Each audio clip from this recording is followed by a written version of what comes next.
மண்ணின் கண்ணீர்கள். எல்லை கோடுகள் இரத்தத்தால் வரையப்படுகின்றன. ஆனால் அந்த கோடுகளுக்கு இடையேதான் தொலைந்து போகிறது பல குழந்தைகளின் புன்னகையும் பலரது உயிர்களும். ஆயுதங்கள் முழங்கும் தேசத்தில் தாலாட்டு சத்தம் கேட்கவில்லை. அதற்கு மாறாக அலறல்களும் அழுகுரல்களுமே வீதி எங்கும் ஒலிக்கிறது. வானத்தில் பறக்கும் விமானங்கள் அனைத்தும் மழை மேகங்கள் அல்ல, அவை மரணத்தின் தூதுவர்கள். பீரங்கி சத்தத்தில் பள்ளி பாடம் புதைந்து போனது. பதுங்கு குழிகள்தான் விளையாட்டு மைதானங்கள் ஆனது. மதமும் மொழியும் நிலமும் மனிதர்களை பிரிக்கலாம், ஆனால் பசியும் வலியும் எல்லா குழந்தைகளுக்கும் ஒன்றுதான். முடிவில்லாத இந்த போருக்கு அன்பு எனும் ஒரு முற்றுப்புள்ளி வைப்போம்.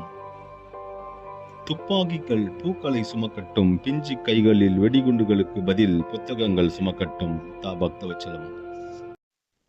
மண்ணின் கண்ணீர்கள். எல்லை கோடுகள் இரத்தத்தால் வரையப்படுகின்றன. ஆனால் அந்த கோடுகளுக்கு இடையேதான் தொலைந்து போகிறது பல குழந்தைகளின் புன்னகையும் பலரது உயிர்களும்.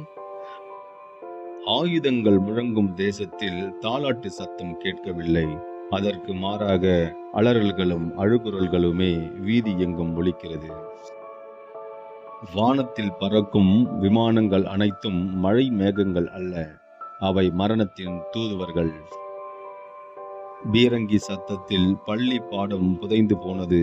பதுங்கு குழிகள்தான் விளையாட்டு மைதானங்கள் ஆனது. மதமும் மொழியும் நிலமும் மனிதர்களை பிரிக்கலாம், ஆனால் பசியும் வலியும் எல்லா குழந்தைகளுக்கும் ஒன்றுதான். முடிவில்லாத இந்த போருக்கு அன்பு எனும் ஒரு முற்றுப்புள்ளி வைப்போம். துப்பாக்கிகள் பூக்களை சுமக்கட்டும், பிஞ்சி கைகளில் வெடிகுண்டுகளுக்கு பதில் புத்தகங்கள் சுமக்கட்டும். பக்தவச்சலம்.